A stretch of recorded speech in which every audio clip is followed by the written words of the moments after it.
Hello everyone. आज के इस एपिसोड में हम टाइम और स्पीड को एक अलग ही नज़रिए से जानने वाले हैं। तो ऐसे ही रेयर टॉपिक्स पर वीडियोस देखने के लिए हमारे चैनल लॉजिक किंग को ज़रूर सब्सक्राइब करें। समय का मानव जीवन में बहुत ही बड़ा किरदार है। बैलगाड़ी और घोड़ों से उतरकर मनुष्य साइकिल का आविष्कार किया, फिर बाइक, कार, ट्रेन, हवाई जहाज में सफ़र करने लगा। जब मनुष्य बैलगाड़ी से साइकिल में सफ़र करता था तब 100 किलोमीटर की दूरी तय करने में ही मनुष्य को 2 दिन का समय लग जाता था। लेकिन जैसे जैसे मनुष्य एडवांस होते गए फिर वे बाइक, कार, ट्रेन आदि से सफ़र करने लगे। इससे मनुष्य 100 किलोमीटर जितनी दूरी को महज 2 घंटों में ही यात्रा करने में सक्षम हो चुके थे फ्रेंड्स।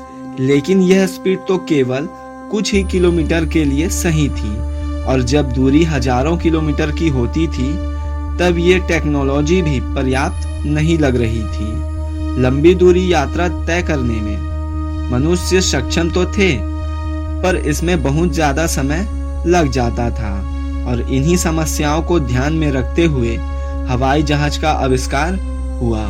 हवाई जहाज के आने से हमारा संपर्क दुनिया भर के छोटे से बड़े देशों से हो गया, और जहां हमें पहुंचने में कार से, ट्रेन से कई हफ्तों का समय लग जाता था, वहां हम हवाई जहाज की मदद से मात्र कुछ ही घंटों में यात्रा कर पा रहे हैं।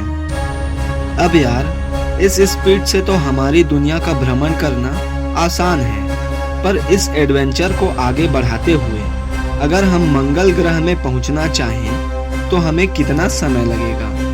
फ्रेंड्स, हमारी पृथ्वी से मंगल ग्रह की दूरी 22.5 करोड़ किलोमीटर है, और अगर हम इस दूरी को हमारे आज के सबसे एडवांस हवाई जहाज से भी यात्रा शुरू करें तो हमें वहां तक पहुंचने में ही करोड़ों वर्ष का समय लग जाएगा।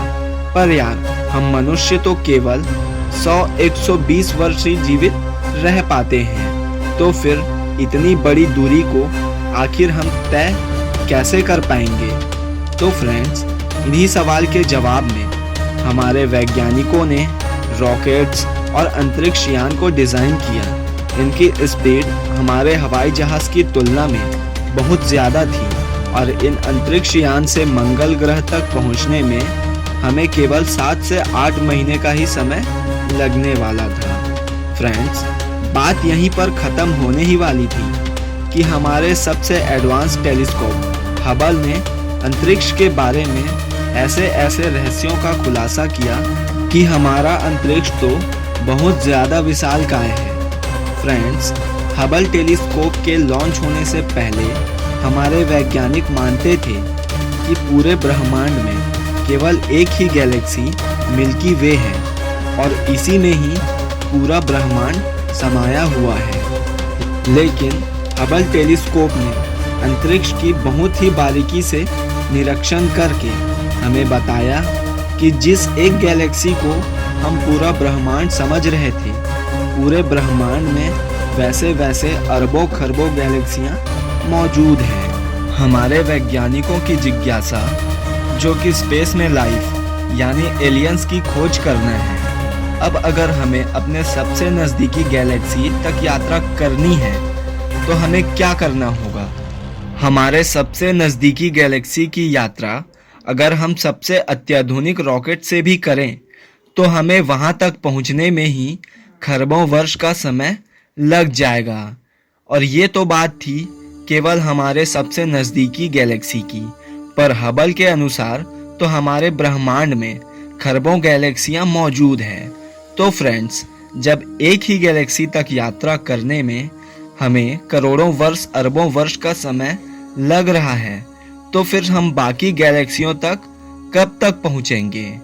और यही कारण है कि हमारे वैज्ञानिक लाइट की स्पीड, जो कि 3 लाख किलोमीटर प्रति सेकंड है, उसे अचीव करना चाहते हैं, ताकि हम हमारे ब्रह्मांड को पूरी तरह से सुलझा पाएं। तो फ्रेंड्स, इस वीडियो की लॉजिक आपको कैसी लगी नीचे कमेंट सेक्शन में ज़रूर लिखें, और अगर अच्छी लगी हो तो लाइक करें।